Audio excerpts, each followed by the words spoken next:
we gather this afternoon to remember and to celebrate the life of one who filled our world with her love, her goodness, her extraordinary spirit, an outstanding example.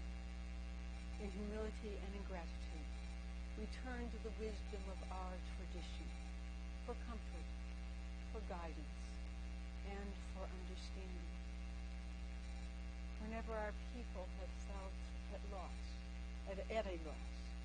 in grief or in confusion, they have said, Esa enai el harim, I lift my eyes to the mountains. What is the source of my help? My help comes from God, maker of heaven and of earth.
Adonai, what are we, that you have regard for us?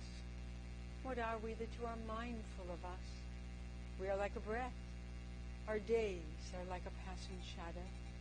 We come and go like grass which in the morning shoots up renewed, and in the evening fades and withers. You cause us to turn to dust, saying, Return, O mortal creatures. Would that we were wise, that we understood whither we are going. For when we die, we carry nothing away. Our glory does not accompany us. Mark the wholehearted, and behold the upright. They shall have peace. For those of you for whom the 23rd Psalm is familiar, I invite you to join with me in its recitation. The Lord is my shepherd, I shall not want. He maketh me to lie down in green pastures. He leadeth me beside the still waters. He restoreth my soul. He guideth me in straight paths for his name's sake. Yea, though I walk through the valley of the shadow of death, I will fear no evil, for thou art with me. Thy rod and thy staff, they comfort me. Thou preparest a table before me in the presence of mine enemies. Thou hast anointed my head with oil. My cup runneth over. Surely goodness and mercy shall follow me all the days of my life, and I shall dwell in the house of the Lord forever. When I die, remember me with a smile and laughter. If thoughts of me provoke no love, only sadness and tears, I ask that I be soon forgotten. Give what's left of me away to children and old ones who wait to die. And if you must cry, cry for your brother or sister. who walks in grief beside you. And when you need me, put your arms around anyone and give them what you need to give to me. You can love me most by letting love live within the circle of your arms, embracing the frightened ones. Love doesn't die. People do. So when all that's left of me is love, give me away.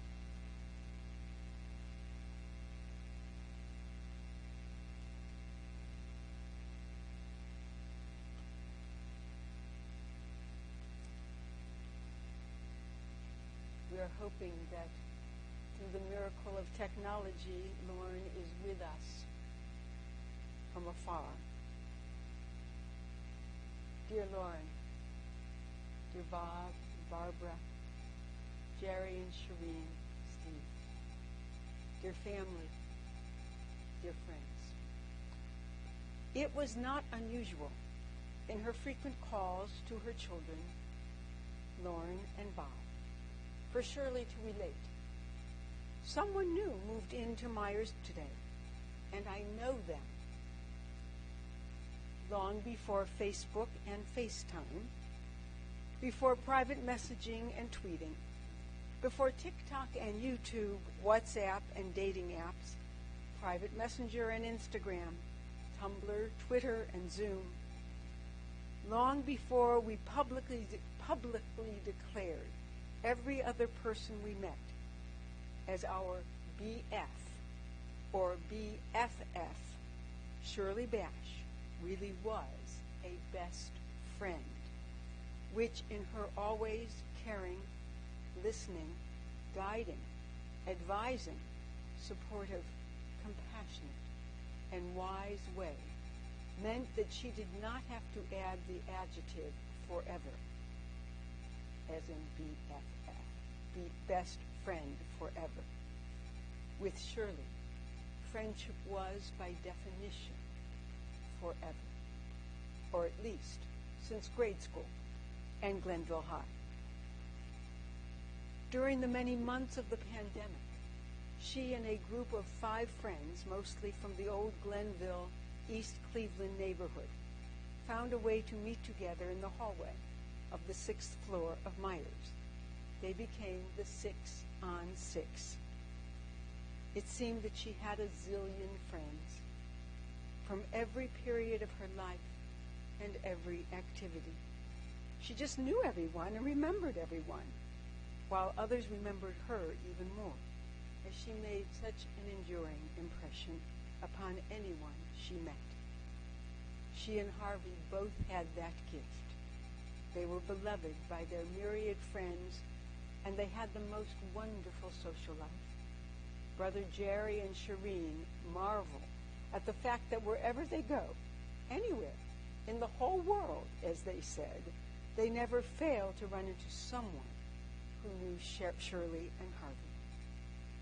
While Harvey veritably exploded with personality, with his exuberant laugh and exuberant stories, Shirley was more measured, but no less devoted or passionate about her relationships. Her very first lifelong friend was her roommate until she married, and therefore her sometimes charge, sometimes nuisance and burden, frequently tag-along, intermittently annoying, mostly grateful, indebted, comforted, and protected student, disciple, and brother, Jerry Nash. The relationship they developed in that 2-family house, rented by their parents, Ben and Gertrude Nash, sustained and enriched them both throughout their lives. As Jerry related, no one could have been a better protector or friend than Shirley, even when she made him listen to scary radio shows, or see equally scary movies, or figured out a way just to frighten him. Nothing could seriously interfere with the very close an important relationship they developed as children that lasted to this very day. And when Jerry's family grew, with Stephen, Karen, and then Bob Malone, Shirley embraced them as loving aunt and wise friend. Shireen was particularly moved and heartened when Shirley and Harvey welcomed her without reservation and without restraint. Barbara Dumas expressed the same wonder at and gratitude for both Shirley and Harvey's unhesitating welcome, acceptance, and warm embrace when she came into Bob's life. But that is how Shirley was, and Harvey with her. She was advisor and counselor, compassionate listener, and wise presence. She was the one to whom everyone turned for guidance, for comfort, for encouragement, and perspective. She was special in that way, for friends and family alike. And in Shirley's world, friends were family, and family were friends. She was a leader in every context and every endeavor, with her friends, in the community, at her work, with her family. Shirley's years at Glenville High were filled with the kind of activities we normally associate with college. She was a member of the Sigma Delta Gamma sorority and was active in planning the parties, the dances, the outings to the skating rink or the theater. She had a huge collection of 78, I believe they were called RPM records. I remember them. They were not so big. With hit songs of all the great entertainers of that era. She loved Camp Wise, volunteered from a young age, and had a variety of after-school and weekend jobs. It wasn't until both Bob and Lauren were a bit older, however, that she found the work at which she excelled. Shirley began her career in administration at the Noble School. At some point, however, she became administrative assistant to the doctor of the Hannah Perkins School, the doctor director of the Hannah Perkins School. As she proved to be in everything she did, she was outstanding. She was a natural, and a natural leader and manager. She was exceptionally well organized, thorough, detail-oriented, and efficient. She could see the complete picture as well as all of the moving parts. Because she was so good at what she did, other employees relied upon her, and she became the hub of the organization, just as she would become most treasured volunteer and family central. Whenever people gathered to work, to make a difference, to socialize or celebrate, Shirley would find herself in the center of things, organizing, arranging, managing, accounting, administrating, and, in general, making things run smoothly, flawlessly, without fuss or fanfare, seemingly with hardly any effort, and with complete competence. She could run an entire school, a meeting, or a family reunion with equal expertise, professionalism, and stellar results. When Harvey's Creative Arts Printing Company morphed into DHB Printing, Shirley joined him in running the business from their house on Deptford. She did all of the bookkeeping as they worked side by side. When Shirley questioned his seeming over-generosity with his employees, Harvey would respond by asking, "Do you have enough to eat? Do you have enough to wear? Do you lack for anything?" When she could not complain of any deficits in her life, he would reply, "Then let me do what I have to do." Among the things Harvey had to do was to share his love of theater with Shirley and his family. Both Lauren and Bob remember driving trips to New York, where much of Shirley's Seifter family lived, and where they would take in one or two Broadway shows while they were visiting. Shirley and Harvey went regularly to the Cleveland Playhouse and were great fans of any theater they could experience. Every year they went to Niagara on the Lake, where they invariably had a good little time. Shirley loved classical music and the easy access to so much wonderful music that Cleveland provides. She did some knitting and some crocheting. She enjoyed visiting Lauren and family vacations with Bob and Barbara, with Jerry and Shireen, and cousins Carol Seifter and Fred Sachs, who has traveled to be with us today, as has Madeline Abrams. Dale and Karen Nash did not have to travel very far to be here, but the family is exceedingly grateful to you for being the family on the ground, especially during these many months of COVID restrictions. You have been the guardian angels, best friends, and protectors of Shirley in these last years. Perhaps more than anything else, Shirley loved to be of service to others, whether as a lifelong leader and member of Pioneer Women, or of our Fairmont Temple Sisterhood, or by keeping in touch with and connected to her friends and family members, so many of whom turned to her for advice, for a private conversation, or a safe sounding board. Somehow, she was always available. She made time for anyone who needed her and gave her best response when asked. Shirley personified the value of family. She learned how important it was at the feet of her Seifter and Nash grandparents, aunts, uncles, and cousins, literally by the dozens, in these large families of 7 and 9 siblings. When it was her turn with Harvey to take over the family gatherings for holidays and special occasions, she was a worthy successor to Grandma Rose Seifter, her mother Gertrude, and Aunt Esther. Shirley, besides being a world-class organizer, was a superb cook and baker. She took over all of the treasured family recipes, including Grandma Rose's Mandelbrot, chocolate cake, and coconut bars. It seemed like nothing for Shirley to entertain and prepare for 25 to 30 people at a time. Some years ago, she organized, planned, and cooked for a family reunion.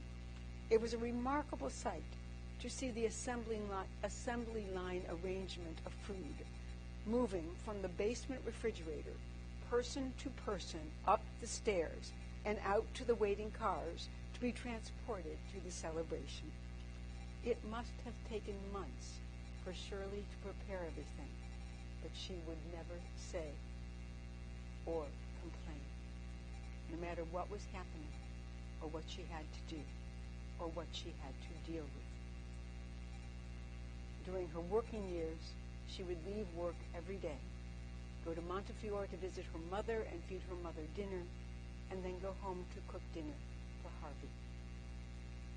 Of all the relationships in her life that she treasured, it was Harvey, Lauren, and Bob who were at the center of her existence and the focus of her heart. She was an outstanding mother. While Lauren regrets not being able to be with us physically this afternoon, she sent these beautiful words about her mother that I will share with you. Dear Mom, where did you go? I was just talking to you, and now you're gone. I'm so sad. You were my everything, my best friend, confidant, and ultimate protector. You were the best mom in the whole world. You were so strong and compassionate. You were everyone's friend. Every story interested you. Every person you met was a new adventure for you. You knew everyone and were involved in everything. You had immense energy and love of life. These last few years have been trying, but you held the family together. You always had the best parties, and our house was always filled with people and love. You made everyone feel welcome. Thank you for being my mom. I love you and miss you so very, very much. Rest in peace, Mom. until we meet again. I love you. Your daughter, Laura. You will hear directly from Bob in a few moments, but he also speaks of Shirley as his best friend and the person he always turned to with any problems or difficulties. It is hard for him to imagine life without her. She was beyond supportive and encouraging. As Barbara described, she was fiercely supportive to the extent that Bob teased her that she would be supportive of him if he was in prison. He'd be the best prisoner on the block. She is the most important person in Bob's being who he is. She is the reason for what he has managed in this life, the best friend he ever had. Speaking of best friends, even Bootsy, the family dog, knew that she was the leader of the family pack. It is altogether appropriate that a family member, Cousin Harriet, gave him her number. She knew from the very first that he was different from anyone she had ever dated. Even when he told her that he didn't like what she was wearing, she was willing to look beyond it. She enjoyed his conversation, his intelligence, and humor. By the second date, when they went to the art museum, she knew it. He was the one. On December 23rd, 1950, Donald Harvey Basch and Shirley Nash were married. Shirley would say that she traded Nash for Basch. For a far too brief, almost 65 years, they walked hand in hand, side by side, as partners, lovers, teammates, and friends. He was loving, supportive, and appreciative as a husband. He relied on her to teach him what it meant to be a father, to have a family, to be a loving spouse, as he had no real role models growing up. They were an unlikely couple in many ways, where he seemed so easygoing and expansive. She was highly organized, focused, and tended to worry. And yet they shared values, goals, faith, and friends. He brought laughter into her life, while she helped him become the person he wanted to be. Harvey knew how lucky he was to have Shirley. He worshipped her. Shirley always felt a special responsibility to help Harvey feel loved, cared for, and protected. She never wanted him to feel abandoned or neglected again. In the last years of his decline, she rarely left the house. She stayed very close to him to ease his fears and his sense of dislocation. When he went to the hospital or was at Montefiore, she was there every single day, for hours at a time, to be with him, to care for him, to support and love him, to let him know he was not alone. We all remember how she demonstrated Herculean strength of mind and strength of will in caring for him. And now she joins him, having just turned 90, as he was when he passed away 6 years ago. As Bob articulated, we don't want to think about the world or our lives without her. And yet, if for no other reason, we know that she would want us to carry on, to live the lives she helped us create, to become the people she knew us to be, to use our gifts of mind and heart to enjoy, to explore, to improve the world around us. She left a sacred legacy of doing and caring and loving. She taught us, to the very last moments of her life, what it means to be a best friend. Zichrona livracha.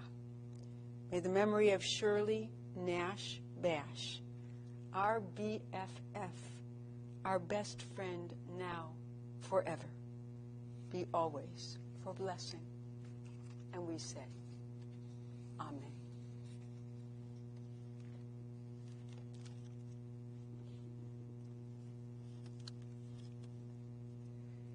It is a fearful thing to love what death can touch, a fearful thing to love, hope, dream, to be and oh, to lose, a thing for fools this, and a holy thing to love.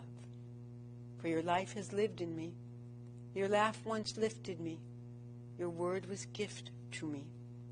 To remember this brings painful joy. 'Tis a human thing, love, a holy thing, to love what death has touched. I call now on Bob to reflect on behalf of himself and the family.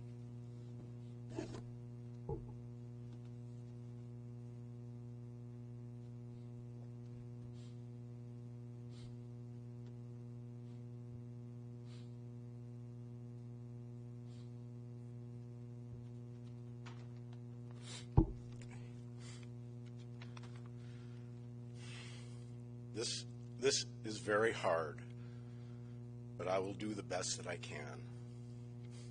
Do the best that you can is what my mother would tell me when I was nervous about a test in school or about a challenge I faced as an adult. It is exactly what my inner voice is saying right now, and that voice is my mother's. My mother was my touchstone for what a person should be and how a person should live. And I am so lucky to have had her as my mother. More than just a wonderful parent, she was my great friend, teacher, advisor, and sometimes therapist. She was the person I instinctively reached out to when I was troubled. It is clear she filled a similar role for many people in the family and in the community.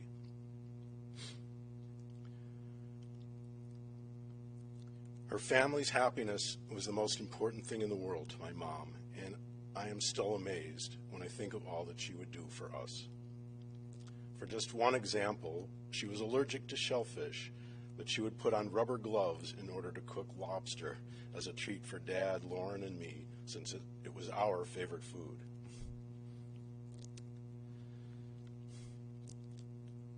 I was very shy, and I felt so safe and protected with her that I was afraid of being apart from her when I was very young.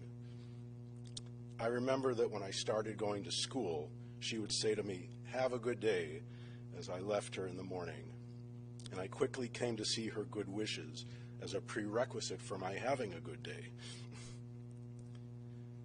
Once during this time, my parents planned to go away overnight on a school night, meaning she would not be there to wish me well the next morning. When she saw the distress this caused for me, she actually recorded her voice telling me to have a good day ahead of time so that I could play it back before going to school that day. This was one of countless examples of her understanding and kindness. As I grew up, of course, I had to learn how to live in the world when not in my mother's presence. It seems I did that by internalizing her wisdom, guidance, and support inside of me, so that my inner voice is indeed my mother speaking to me and helping me. With the foundation she provided me, I can affirm that anything I've managed to accomplish in life, I owe to her.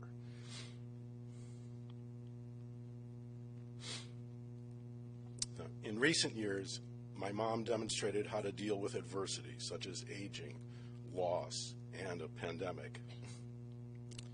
Now she is no longer here with us, and at this moment, I cannot imagine living in a world without her, just as I cannot imagine living on Earth without the warmth of the sun.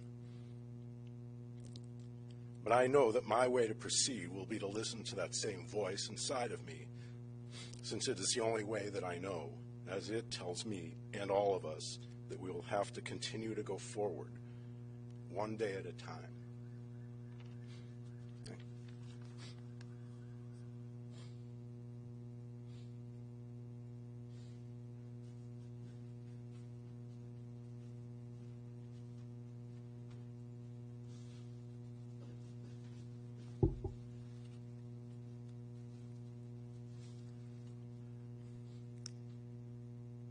Thank you, Bob, for that beautiful tribute to your beautiful mother.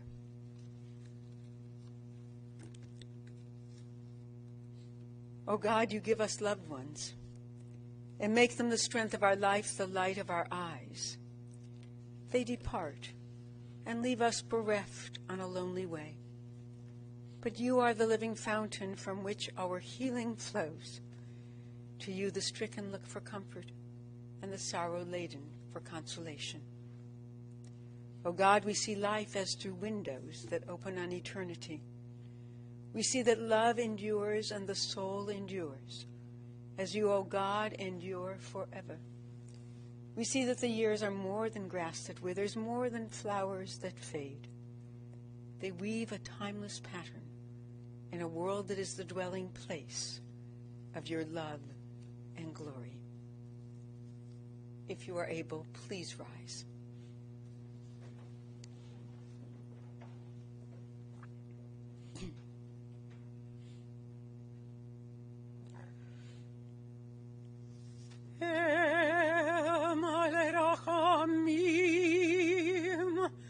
Shochen b'mromim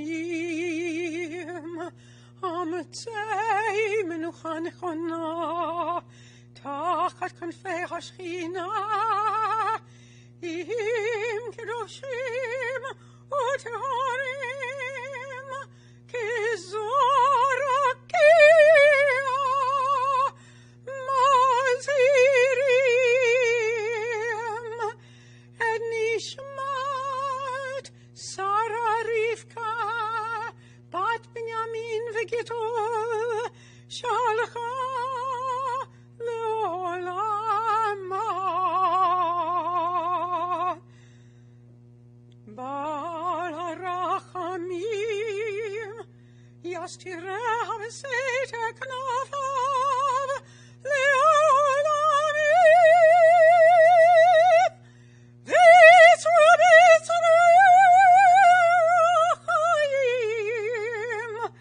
et nishmata Adonai hu nachalata v'tanuach b'shalom al mishkava v'nomar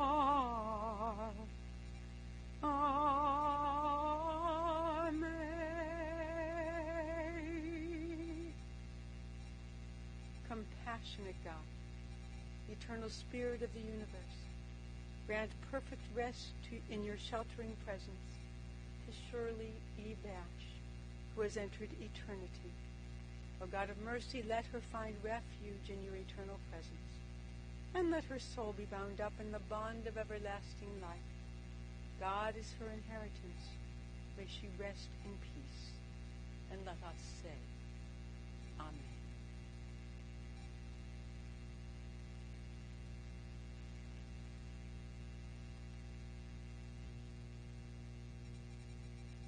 The family has asked that I share with you that contributions in Shirley's memory may be made to the Gertrude Nash Endowment Fund, care of the Montefiore Home, or Na'amat, which I believe is Pioneer Women, or the former